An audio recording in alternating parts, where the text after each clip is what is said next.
Did you know that the National Gang Center does not have a formal definition for what a gang is? The National Gang Center allows our state and local jurisdictions to develop their own definition. The state of North Carolina legislation pattern of criminal street gang activity states that it is unlawful for any person employed by or associated with a criminal gang to do either of the following: conduct or participate in a pattern of criminal street gang activity, to acquire or maintain any interest in or control of any real or personal property through a pattern of criminal street gang activity. The term street gang suggests that the gang has a common street presence, and street socialization will be a key feature of adolescent gangs. We will notice that the term street gang, youth gang, and criminal street gang is often used interchangeably. These terms are denoted as an element of criminal activity, usually used in gang-related legislation or when referring to girl and boy gangs. There has been a limited amount of research on this topic because many agencies do not feel that girls in gangs are a serious issue. However, I have spent a considerable amount of time researching this topic and have learned the 4 W's: who, what, where, and why girls join and are attracted to gangs. Mr. Anthony, a journalist for Salon Media Group, wrote an article called Girls in Gangs. The report that reported that girl membership is up 40% since 2009. Our focus today is on girls that join gangs, how this is not a beneficial way of life because gang activity will lead to criminal records, jail time, and how they will become disconnected with family and friends, leading them down a very dangerous life path. Were you aware of the 4 different types of gangs for girls? There are 3 very distinct types of girl gangs that they can join. The first is an independently functioning gang. This is an all-female gang that operates under their own colors and gang names. This is without oversight of any other existing male gang. The second is a co-ed gang.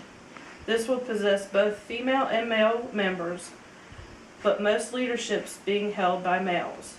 However, positions and power held by female members varies from gang to gang and are often dependent on the structure of the gang. The female auxiliary gang is the third gang and will adopt the symbols of and modify the name of an existing male gang, but will operate semi-independently. These female gangs will act in the interest of the male gangs, but control member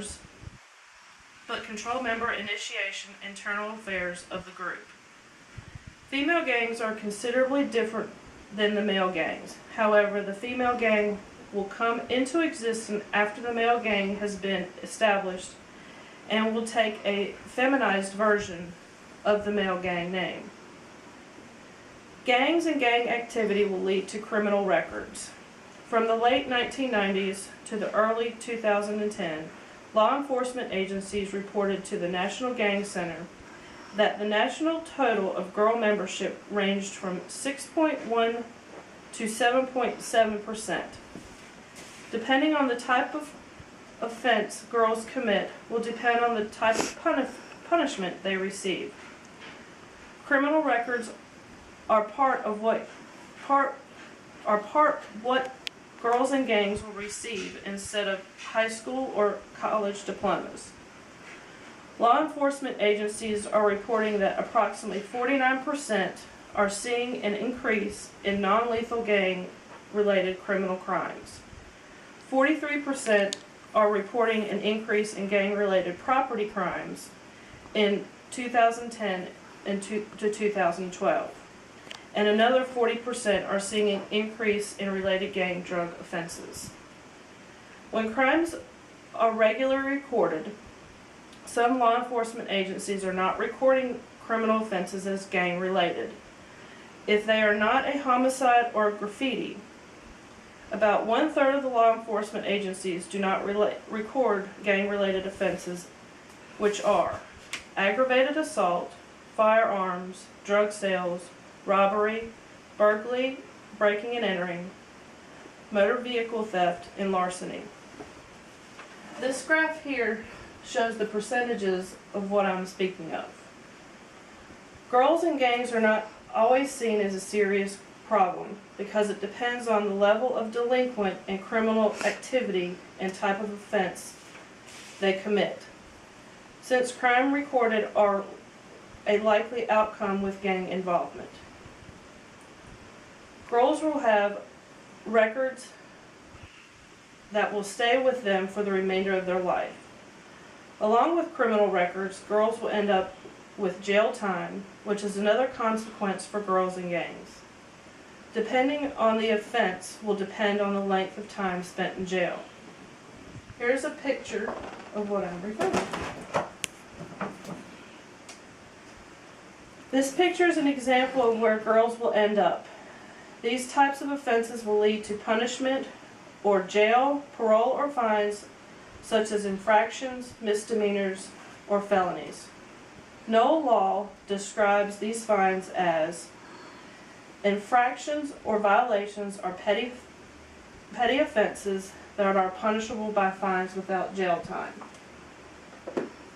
Here are the levels of crime with infraction and violation. Misdemeanors are criminal offenses that carry up to a year in jail in most states. The punishment also includes payment or fine, probation, community service, or restitution. Felonies are the most serious of criminal offenses, involving serious physical harm to victims, but also includes white-collar crimes and fraud schemes.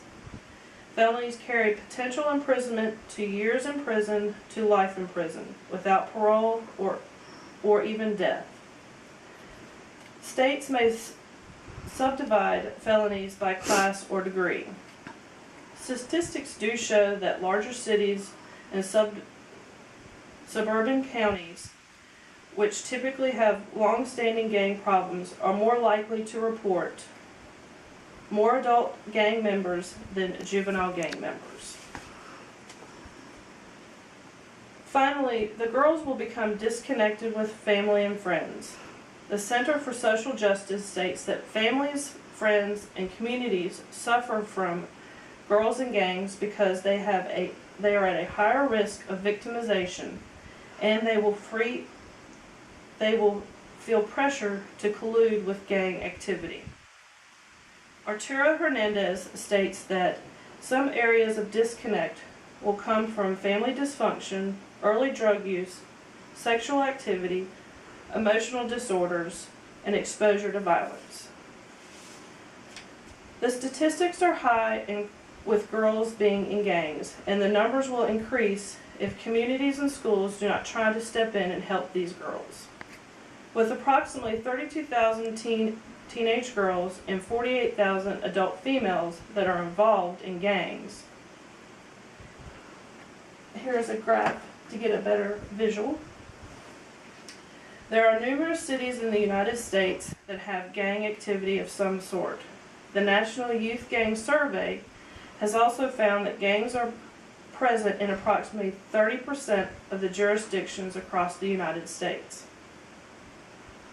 Let's not let more girls become involved in these statistics and get involved in our communities. The solutions can be community organizations, social interventions, opportunity provisions, suppression and organizational development, providing jobs, improving the education system, and other constructive activities will form a more promising environment for girls and giving them something other than a gang to be a part of.